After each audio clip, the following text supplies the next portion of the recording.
What's going on, my broskiis? My name is Toadski, back again, here to bring you guys yet another One Piece Treasure Cruise video, and in today's video, we're here to talk about the treasure map. The elusive treasure map is back once again, so we're going to go ahead and talk about this TM, and we've got some teams for you guys. Hopefully, you know, everything goes according to plan, because yeah, another rough treasure map where they don't really boost a lot of good units, you know? Shout out to Bandai for that one, always providing us with a fantastic game mode to play.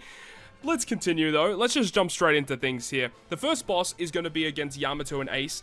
This is the boss where they really want you to use Halloween Uta. Of course, not a lot of people have it. If you do have it, use it here because Halloween Uta basically deals with everything.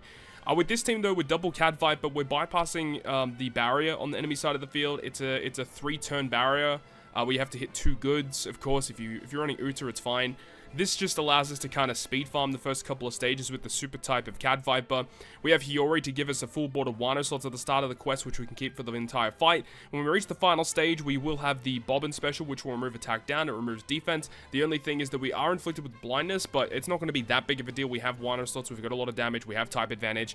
The special ability of Dog and Cat gives us attack and all boost. The final slot on the team can basically be whatever you want, but even though we are running a full non-boosted team, it will get through it pretty efficiently without too many issues. Moving on to our second boss fight is going to be against Kid and Killer. Now, unfortunately, this team doesn't really have a lot of type advantage, but because of all of the gimmicks that are in this quest, Gear 5 Luffy is like one of the best units to use here. There is damage nullification, there is special reverse. Luffy deals with both of those things. Of course, you need to fulfill the EX super condition of Luffy to transform him into the Gear 5 state so that he can then bypass defensive effects. There is block slots, which is why we have the Brûlé. Another reason why we have Brûlé is because it will give -2 turns of cooldown at the end, or the start, should I say, the start of the final battle. I'm not 100% sure if Luffy will be ready, but with cooldown reduction, a ship that gives -2 turns of cooldown reduction, the fact that Luffy is free spirit, so he will receive cooldown at the start of the quest as well. All of this is to basically facilitate as much cooldown as possible, which is also why we have Kara and Wanda on this crew to grant a butt ton of cooldown, so that hopefully Luffy will be ready so we can launch his special ability to do a bunch of damage. And we also have Nami Karina as well. You can put them on other teams, but Nami Karina can also provide some pretty nice buffs to the crew, and also grants cooldown reduction on the Nami or the Karina side. I can't remember exactly which one it is, so that just facilitates more cooldown reduction. Remember, you do need to have 3 Straw Hats, Law, Kid, Yamato, Momo on the team in order to trigger the EX super, so as long as you're building around that, Gear 5 Luffy will carry this fight. However, trying to run as many int characters as possible is also ideal, as those characters can have type advantage against Kid and Killer. Moving on to Whitebeard and Marco boss fight. In this boss fight, we're using double Carrot Nami characters as the captains. There are 2 free slots on this crew. Basically, you can put whatever you want, but with this setup and these supports, we get around every single debuff on this fight. There is a lot of paralysis. It's 8 turns of paralysis. We have 3-turn removal with the Barter support, 4-turn removal with the Bon Clay support, or the Mr. 1 on Bon Clay, and then we also get -1 turn of paralysis via the ship that we have. Now, of course, if you don't have the ship with the at least like level 12 with at least level 1 modifications, you don't need max mods, just the first mod, I believe, then you can put another character on your crew, like a Luffy, for example, with a Rayleigh support. That will also help you in this fight. Nami and Carrot will remove the bind and the burn that's inflicted here. It gives a full board of slots. Of course, when you use Bon Clay, you can transform him into a quick character, so you actually get bonuses. Nami and Carrot, as a captain, do boost int, dex, and cerebral, so when you use Bon Clay, you will just transform him into a quick cerebral unit, so that you can get still boosted by the captains. And then, of course, you've got all the supports triggering here. The Enel on Nami and Carrot is super good as well, because it does do end of turn damage, so it will allow you to get around the resilience. The enemy does inflict you with poison here, but you don't really need to remove it if you're just killing the enemy in 1 turn anyway. Not that big of a deal. So pretty efficient team here with a lot of flexibility here with these free slots. Now we move on to Sanji and Pudding, which is the final of the mini bosses. Now Carrot is really good here because there is a ton of defensive effects. There's a perfect barrier, there's damage threshold, there's damage reduction, all very, very annoying stuff. With this team, though, you see we're using Garp as a crewmate. Garp as a crewmate is because he removes 10 turns of special bind with his stage 2 special. It is important that you do get the stage 2 special, so the fact that we have Carrots here with all the cooldown reduction, the ship, and everything, it is kind of important that we get Garp's stage 2 special. So with that, it will allow us to remove the special bind, gives us chain buffs and all of that, which is fantastic. Now, Zoro obviously is good for wave clearing, but that's not exactly why he is here this time around. In this quest, it is stated that there are going to be some mob characters that will be surrounding the final boss of Sanji and Pudding. TheLordShiro is here to deal with those characters. There is no normal attacks only in this quest, so by using Zoro, we can use his special to kill those mobs. They shouldn't scale with HP, they shouldn't, but if they do, that kind of sucks.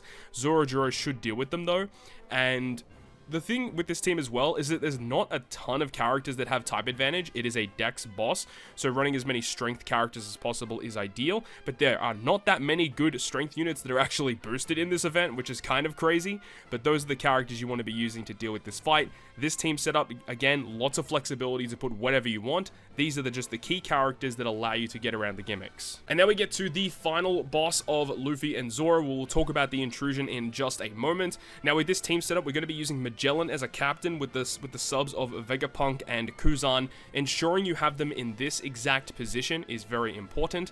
As for the friend captain, we want to be using Katakuri and Big Mom because I can't remember if it's Katakuri or I'm pretty sure it's Big Mom's side that has the ability to resist blowaway as a captain. That is important for this quest.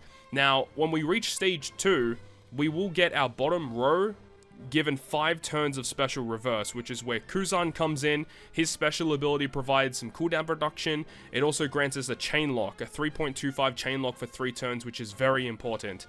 And then it will also get inflicted with Despair, 10 turns of Despair, which is why we'll be using the Katakuri Big Mom special. It will remove that Despair for us with our sockets intact as well, and then we can kill even with the chain attack down.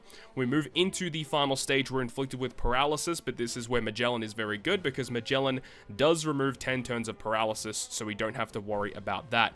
We then can access the super class or the super type of Magellan to inflict the Toxic, use the Magellan special ability, remove some of that burn that's inflicted to us as well, and the fact when we use our special ability of the Big Mom and Katakuri in the previous stage, we do get the Semla slots. We want to be carrying those Semla slots into this room as well, which is going to be very important because there is an attack down based on the slots that you have. I don't remember which slots they are. I'm pretty sure they're just the generic slots here. Strength, Dex, Quick, Sign, and slots. So you can use Recovery, Tandem, Wano, Rainbow, Semla, etc. You want to be using those type of slots to actually do damage. When you reach the when you actually kill the boss, they actually revive, they inflict paralysis again, they change slots around, which is annoying, and they also inflict special bind, and they also inflict blow away. The special bind is only for the captains, which is fine, but of course, because we have Katakuri Big Mom captains, the blow away should be resisted, and then we also will activate the special of Vegapunk on the final turn. After they have revived, that's where Vegapunk is used, because we can select the ability to get a chain increase. That's important that we get that. The other 2 characters on this crew are completely flexible with whatever you want. What I will suggest though is make sure that they are focusing on driven and or powerhouse characters, because those are the characters that will be boosted by the Katakuri Big Mom Captain effect. Magellan does boost all characters' attack. He gives a credence to quick units, but he still allows boosts for everyone, whereas Katakuri and Big Mom boost driven and powerhouse, so do keep that in mind. And then we get to the Intrusion fight versus Vegapunk. Now with this squad, we are going to be using a very similar setup by using Magellan Captain, Kuzan sub.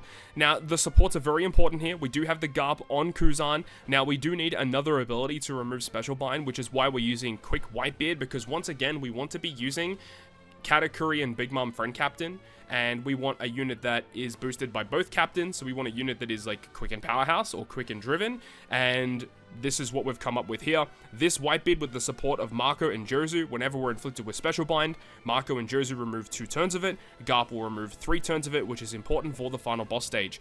Another thing that's kind of important is on stage 2, you're inflicted with a Toxic, but there's also going to be a Pain debuff. There is also going to be a Resilience.